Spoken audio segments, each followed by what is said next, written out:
Soviet Union very clearly, I think. I will put the vote on the resolution put by the Polish delegation.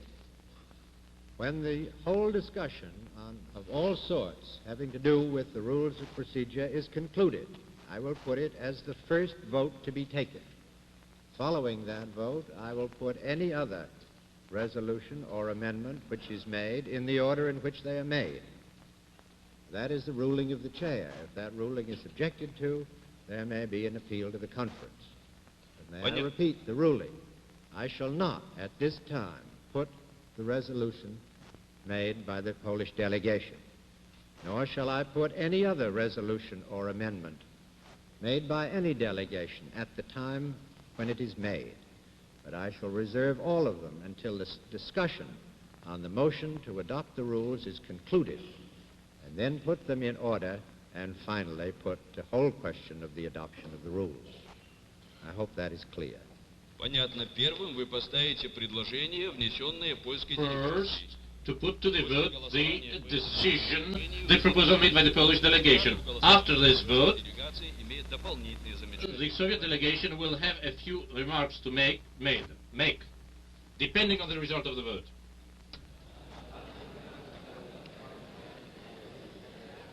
Is there any other discussion on the motion made by the delegate from New Zealand and seconded by the delegate from Cuba to adopt the rules of procedure? The delegate of Czechoslovakia.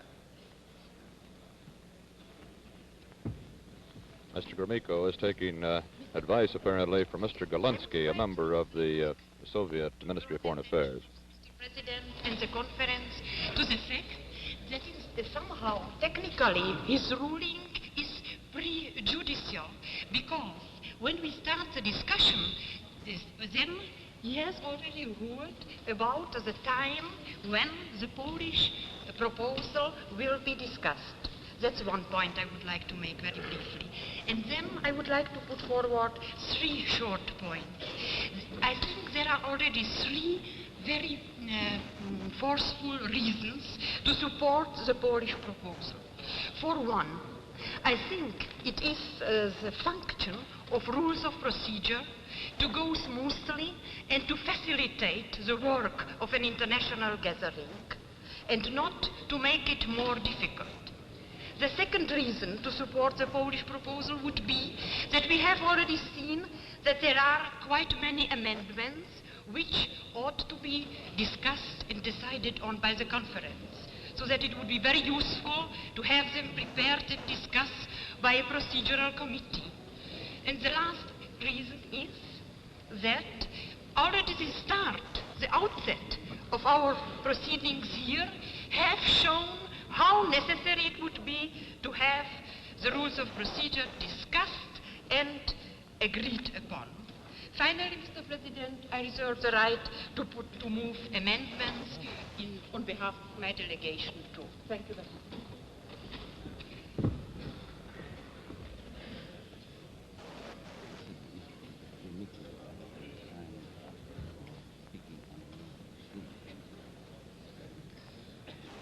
I understand that the delegate of the Soviet Union would like to be recognized to speak on the rules of procedure.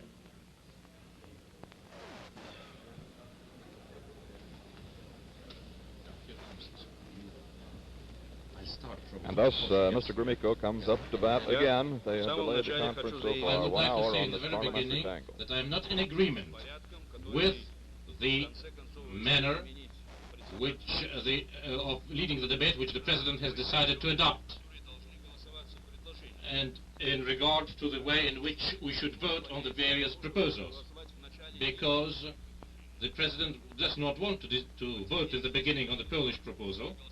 And if we do not do it, then it would be, we should consider the Polish proposal as excluding, as the exclusive, the only one.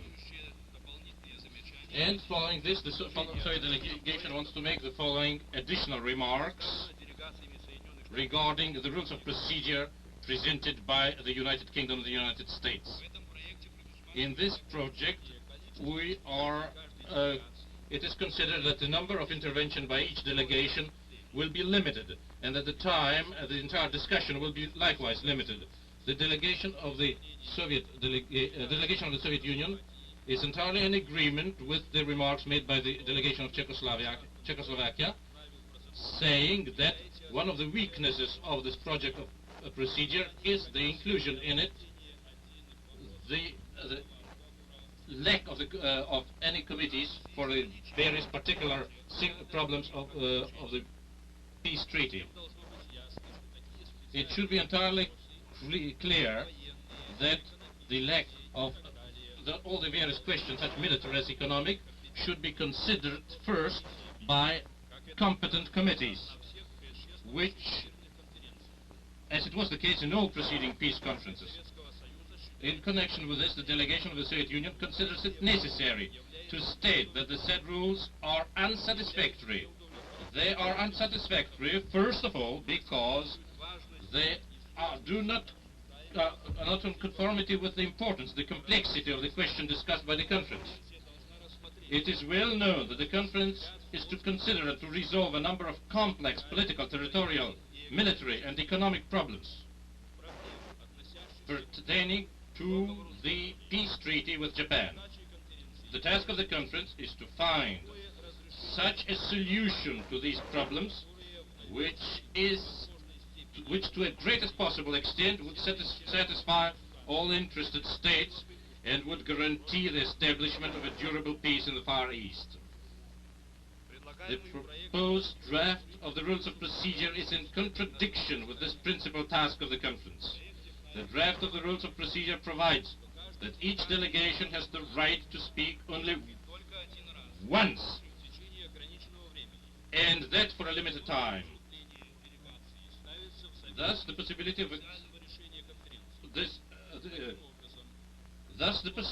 to exchange opinions between the delegation on the draft treaty with Japan is extremely limited, and many of the participants of the conference can be deprived of the right to express their points of view and to exchange their opinions with the other delegations. However, in the sense of convolving any international conference, is that the countries represented at it have the possibility to exchange opinions in order to find a correct solution for the question under consideration. We are told, allegedly, that the present conference does not require such an exchange of opinions, since prolonged consultations of the United States government with a number of other states represented here preceded the convocation of the conference. It is a well-known fact, however, what these consultations were like, the sponsor of which pursued only their purposes in the question of a peace treaty with Japan, ignoring the legal rights and interests of other states concerned.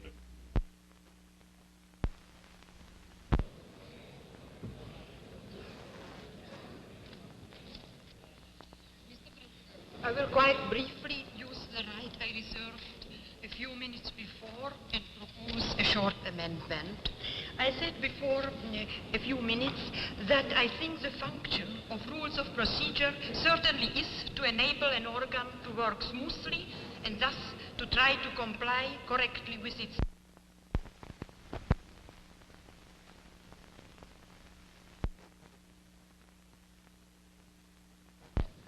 Rule 5, Article 5, in regard to elections, it says, all elections shall be held by secret ballot. There shall be no nominations.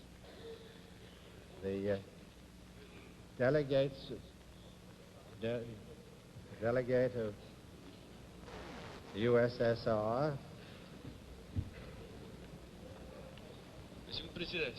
Mr. President, the Soviet delegation has made a proposal regarding the invitation of the government of the People's Republic of China as a member with full rights of the conference. The Soviet delegation has also made a proposal of voting on this question before the acceptance of rule of procedure. Considering that this question should be decided upon before any question of rules of procedure is decided upon. The conference has not accepted not taken any decision regarding this question before adopting the rules of procedure. However, now we have adopted rules of procedure. It means that the question, the ruling made by the President in regard to the Soviet proposal is now inexistent, and therefore we are raising the question of taking the decision concerning the invitation to China, the invitation to the conference of the Chinese People's Republic. I am raising the question, Mr. President. At what time are you going to ask the conference to take a decision regarding that Soviet proposal?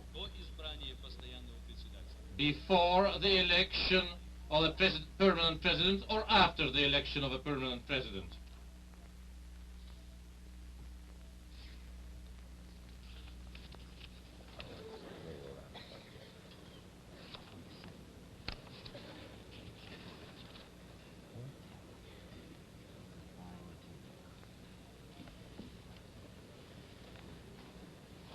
The question has been asked when the proposal of the Soviet Union regarding an invitation to be issued to the conference is to be put to a vote.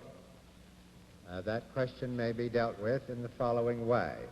We have now adopted rules of procedure.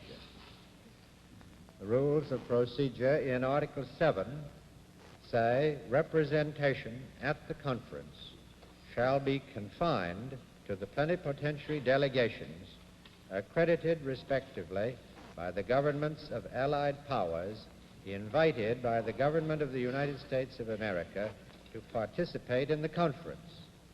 The Japanese delegation shall be entitled to be present without vote at all public meetings of the conference and shall be afforded by the presiding officer appropriate opportunity to be heard prior to the ceremony of signing the treaty.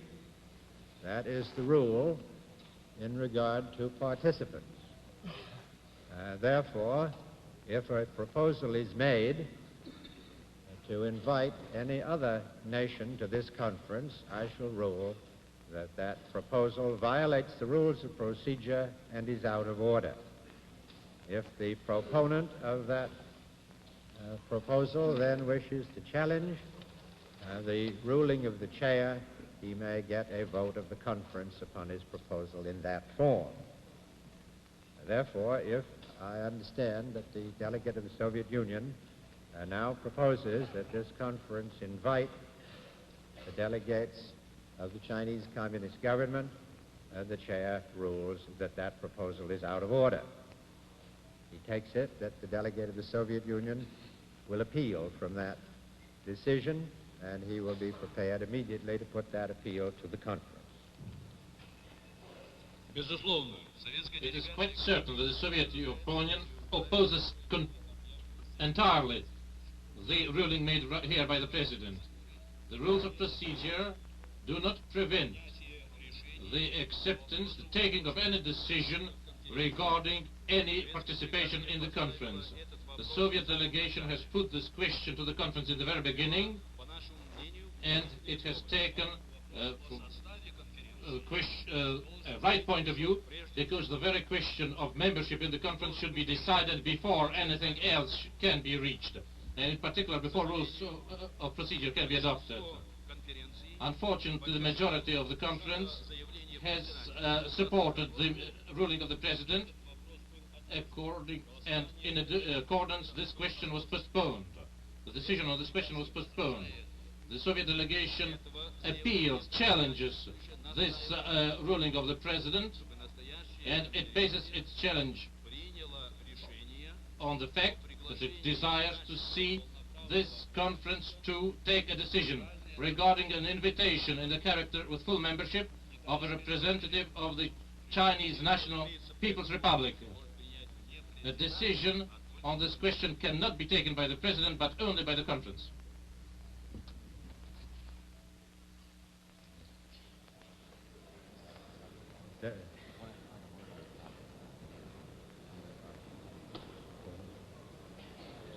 Point of order has been raised by the delegate of the Soviet Union, which is not debatable.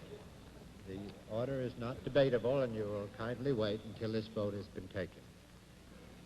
Point of order has been raised by the Soviet representative as to the ruling of the chair. The ruling of the chair being that the proposal that we should now discuss the invitation to the government of the Chinese People's Republic is out of order.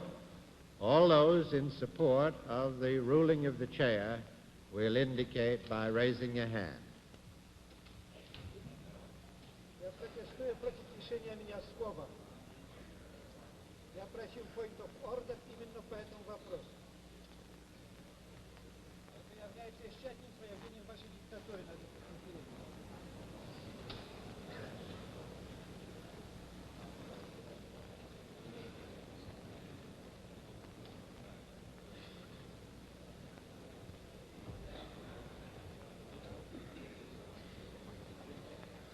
All those opposed to the ruling of the chair will raise their hand.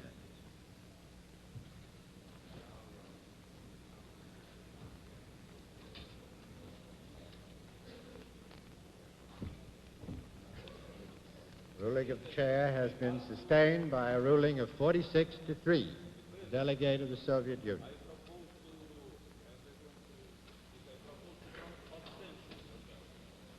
Would you come here so that we could hear you?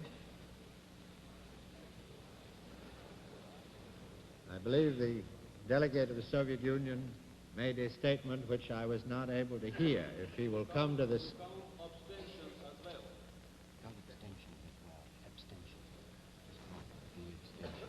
Very well. The delegate of the Soviet Union has asked for abstentions, which I will call for in the future. Did I understand that the delegate of Poland wished to raise a point of order?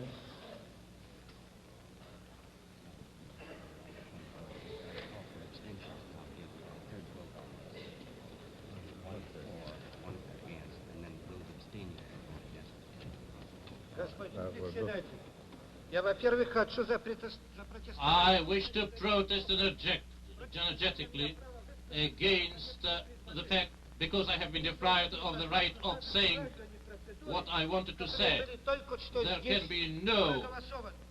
This is not even in accordance with the rules of procedure which have been voted upon here. It is entirely inadmissible that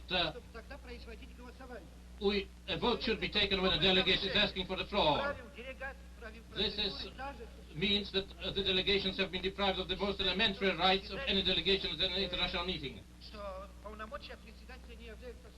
And it seems that the powers of the President are not wide enough, not broad enough to do that. That is what I'm saying. I wish to say, in addition, that the Polish delegation supports the proposal of the Soviet Union concerning an invitation to be made to the government of the People's Republic of China to the conference. I do not believe that any technicalities can prevent us from discussing this question. And here we see that the greatest nation of Asia, the most important nation of the Far East, is being pushed away, and by entirely dictatorial means, by the dictatorship of the United States of America over the other countries present here. This, and I'm telling you that the American imperialists shall not succeed in changing the order, the realities in Asia. I'm certain that this conference should once more think over what it has done. And I am supporting the proposal made here by the Soviet nation. The great Chinese nation must be present at this meeting.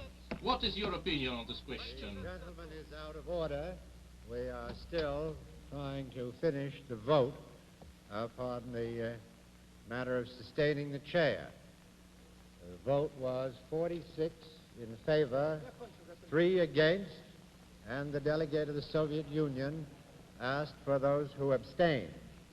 May we have those who abstain from the vote, if they consciously abstain? 1,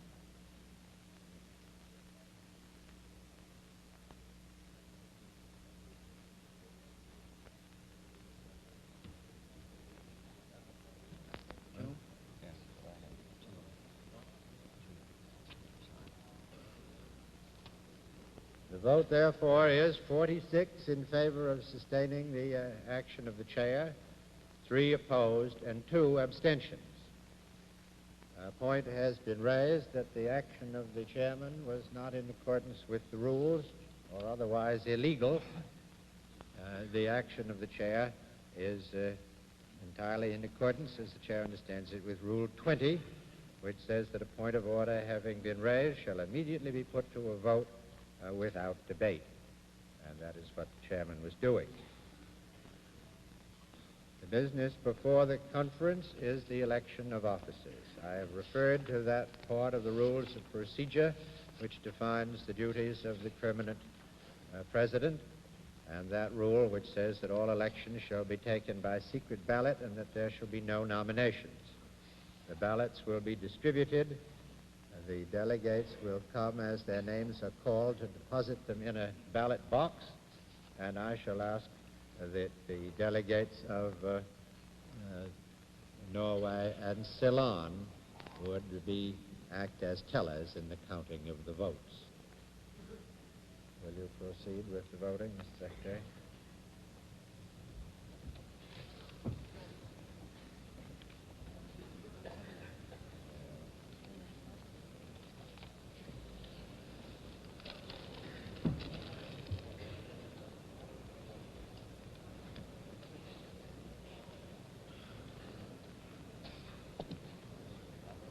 I think they have it right down here.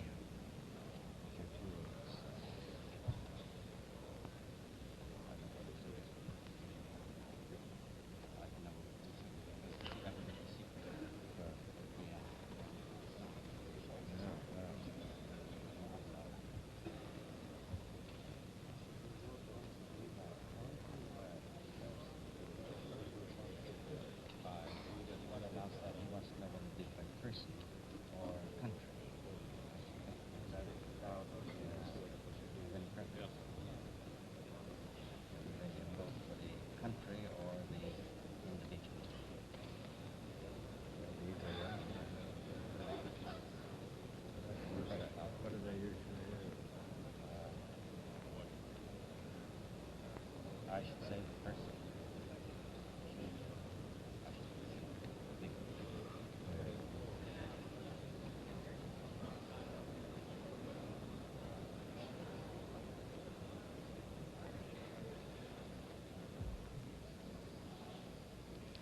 This is Charles Collingwood again.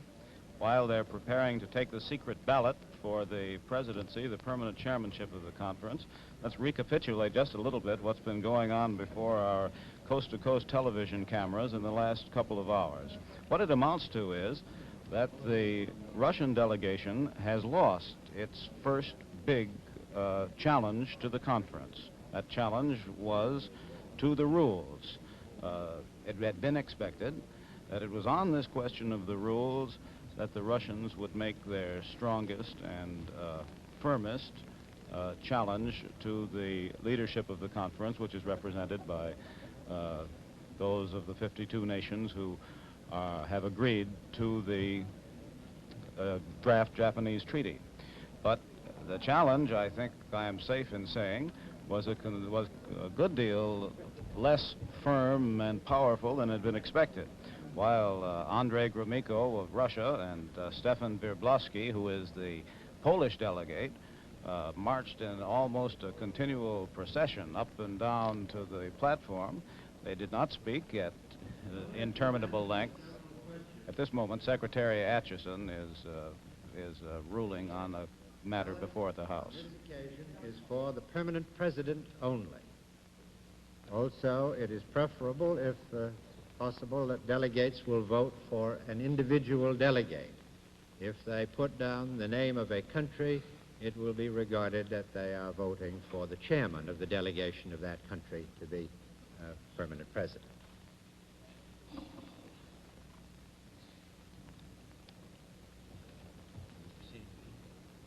Yes, Having settled the point of how the delegates are to vote for the permanent president, the man who's going to take over Secretary Atchison's job and handle some of these complicated points of order. All the names of the delegations present, and if they will come forward and put their ballots in the ballot box, we will continue the election.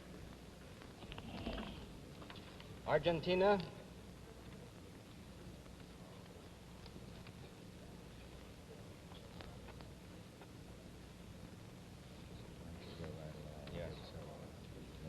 Australia,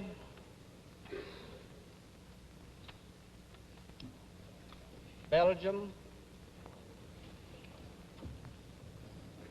Bolivia, Brazil, Cambodia, Canada,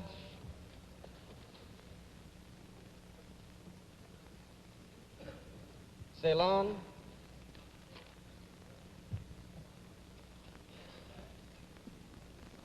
Chile, Colombia,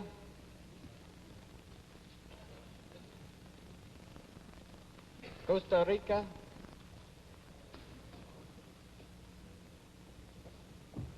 Cuba, Czechoslovakia, Dominican Republic, Ecuador, Egypt, El Salvador, Ethiopia, France, Greece,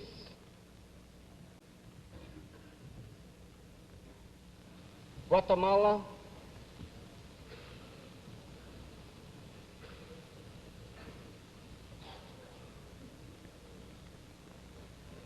Haiti,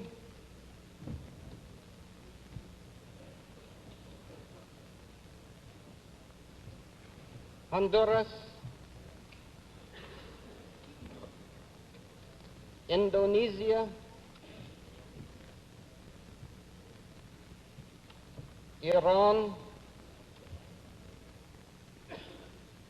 Iraq,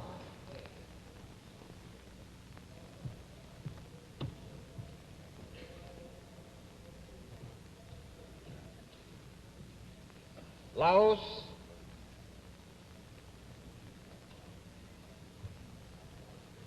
Lebanon,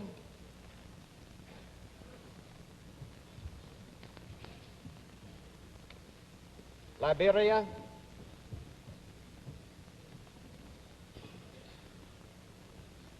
Luxembourg,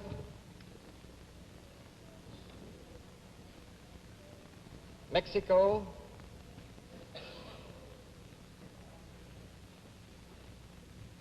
Netherlands,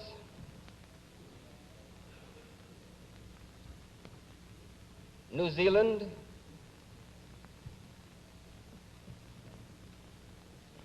Nicaragua,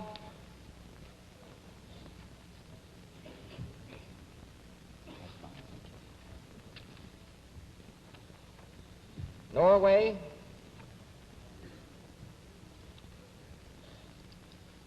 Pakistan, Panama,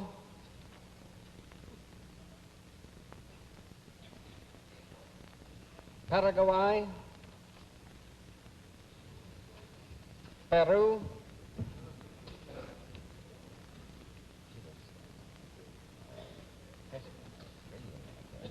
Philippines, Poland, Saudi Arabia,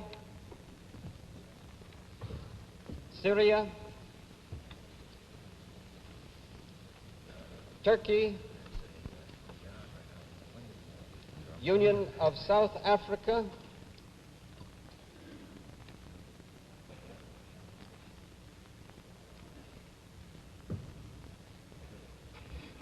USSR,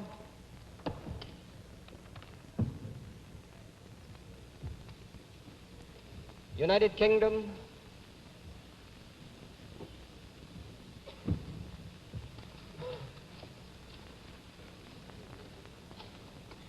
United States,